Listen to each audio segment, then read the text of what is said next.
contenter d'une situation et dire que ça ne va pas. Vous dites ça ne va pas comme tout le monde. Mais vous avez la charge justement de faire que ça aille. Et quand vous dites que l'État a le devoir de réguler, entendez-vous par l'État le gouvernement? Parce que vous faites également partie des institutions, pas vous en tant que personne, mais le Parlement, des institutions de la République. Mais c'est pourquoi j'ai dit le Parlement qui a comme rôle de surveiller l'action de l'exécutif, de contrôler l'action de l'exécutif, doit absolument faire en sorte, quand ça ne va pas, d'appeler l'exécutif, de lui dire que ça ne va pas, et faites pour que ça aille.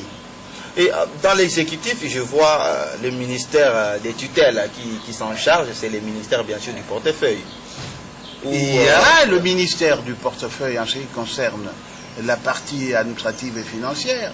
Il y a le ministère de l'énergie en ce qui concerne la partie de la tutelle technique.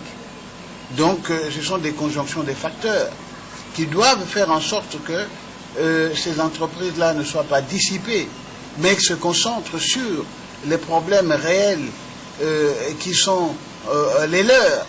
C'est-à-dire qu'il faut absolument, en ce qui concerne l'eau et l'électricité, que nos populations aient, et n'est-ce pas, ces services. Parce que lorsque vous parlez du document des stratégies pour la réduction de la pauvreté, mais c'est principalement cela. Ou alors, il y a, et n'est-ce pas, puisque vous voulez que je parle de la bonne gouvernance, mais ce qui est important pour nous, c'est que les ingrédients étant là, il faut chercher les ressources financières pour faire accéder nos populations, n'est-ce pas, à ces indicateurs primaires que sont l'eau et l'électricité. C'est ce que moi je recherche en disant que s'il y a des goulots d'étranglement, qu'on vienne nous dire quels sont ces goulots d'étranglement. N'est-ce pas? Si, par exemple, la Régie des eaux a véritablement des problèmes pour faire asseoir son plan de développement, il doit nous dire. Et dans ce cadre-là, puisque je parlais de deux facteurs, d'abord le facteur interne qui concerne les ressources financières internes de ces entreprises, je dis, écoutez, il faut qu'on puisse quitter la prédation, que ces ressources financières servent réellement, n'est-ce pas, aux objectifs assignés à ces entreprises. Quant au crédit extérieur, je dis, écoutez, il faut baliser le problème parce que nous avons repris la coopération avec nos partenaires extérieurs qui ne demandent qu'à nous aider. Et je pense, à partir du moment où on essaie de trouver la solution pour notre endettement, nous pouvons prétendre à d'autres crédits extérieurs, n'est-ce pas? Mais il faut baliser justement ce problème de notre endettement, et c'est pourquoi nous sommes dans l'IPIC, c'est-à-dire dans l'initiative PPTE d'allègement de la dette, qui doit atteindre maintenant la remise à niveau de cet endettement. À partir du moment où vous viabilisez votre endettement, c'est en ce moment-là que vous pouvez prétendre à d'autres crédits extérieurs.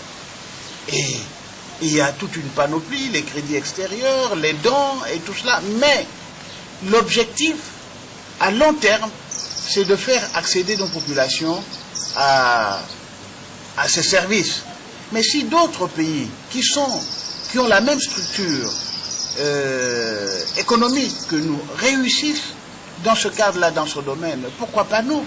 C'est pourquoi j'ai cité des pays comme le Burkina, c'est pourquoi j'ai cité des pays comme la Mauritanie. Donc, je dis que nous pouvons également réussir aussi, mais nous devons avoir des politiques concertées, des politiques viables.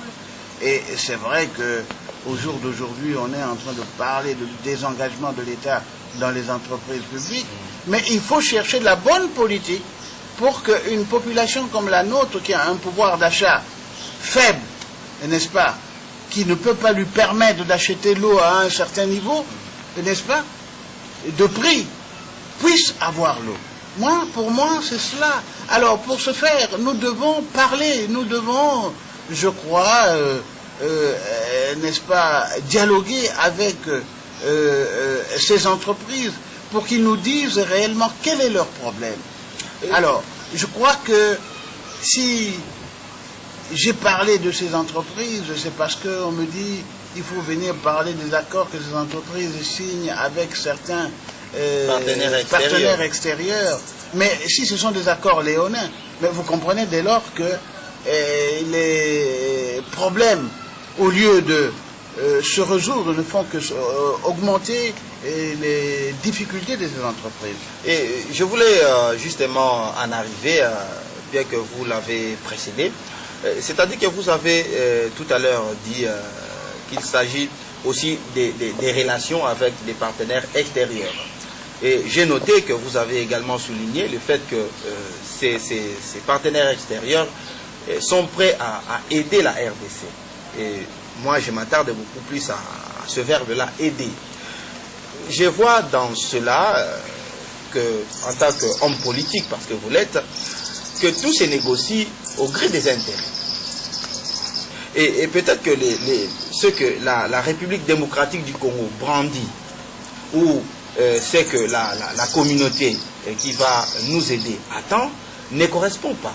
Donc il n'y a pas un problème de management, un problème de la capacité de négociation dans ces contrats, vous pensez? Non, je crois que tout contrat signifie accord des parties. Accord des parties, d'un côté, puisque ici, il s'agit pour nous qui avons ces ingrédients, comme j'ai signalé, les cours d'eau, donc toute cette capacité hydraulique, et n'est-ce pas, nous avons besoin des ressources financières pour développer cette capacité pour les besoins, n'est-ce pas, de nos populations, pour les besoins de nos industries. Ok? Donc il faut savoir bien négocier. Parce que, quelque part, à la langue, lorsque vous avez signé des accords, il faut savoir, n'est-ce pas, assurer vos obligations. Il y a les obligations réciproques, donc il faut savoir tenir. Mais, bien entendu, comme vous l'avez dit vous-même, il faut savoir négocier, il y a des techniques de négociation, il faut savoir, n'est-ce pas, agir à moyen et à long terme. C'est-à-dire à long terme, il faut absolument que vous ayez, comment dirais-je, assouvi vos besoins. Et ce sont ces besoins, et après les avoir assouvis, cette capacité doit vous permettre, si vous avez obtenu des crédits, à pouvoir faire le service de votre dette, donc rembourser, n'est-ce pas? Ce sont des obligations qu'il faut savoir tenir, et cela entre aussi dans le cadre de la bonne gouvernance.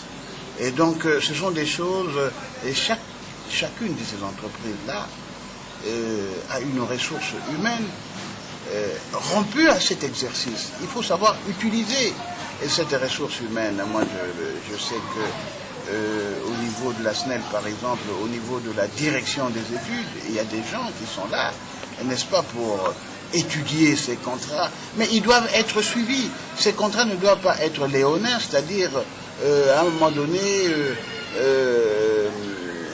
il y a un dirigisme d'en haut.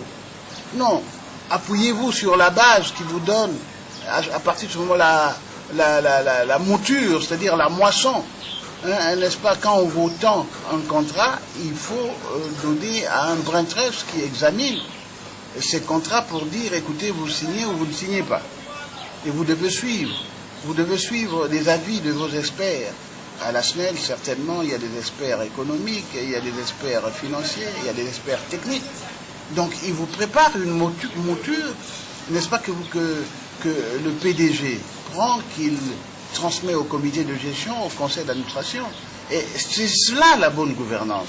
Honorable, maintenant je vais recentrer les choses dans le cadre de la décentralisation.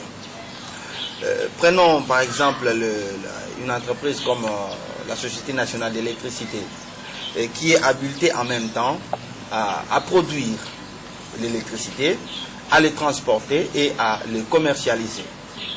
Il y a certaines langues déjà parmi certains spécialistes qui estiment que il y va de l'intérêt de toute la communauté nationale que la SNEL, par exemple, soit scindée en trois, où on cède la production à une autre entité, le transport à une autre entité et la commercialisation également à une autre entité. Parce que la machine semble un peu lourde, où l'administration ne manifeste pas cette capacité de gérer toutes ces trois actions. Pour résultat, la RDC avec tous les cours d'eau que nous avons, 20% du territoire national seulement est électrifié. Écoutez, moi je crois que il faut toujours regarder, je dirais, l'histoire. Le problème, c'est un problème de coordination. Mais c'est justement à la faveur de la crise financière actuelle, on voit qu'à un moment donné,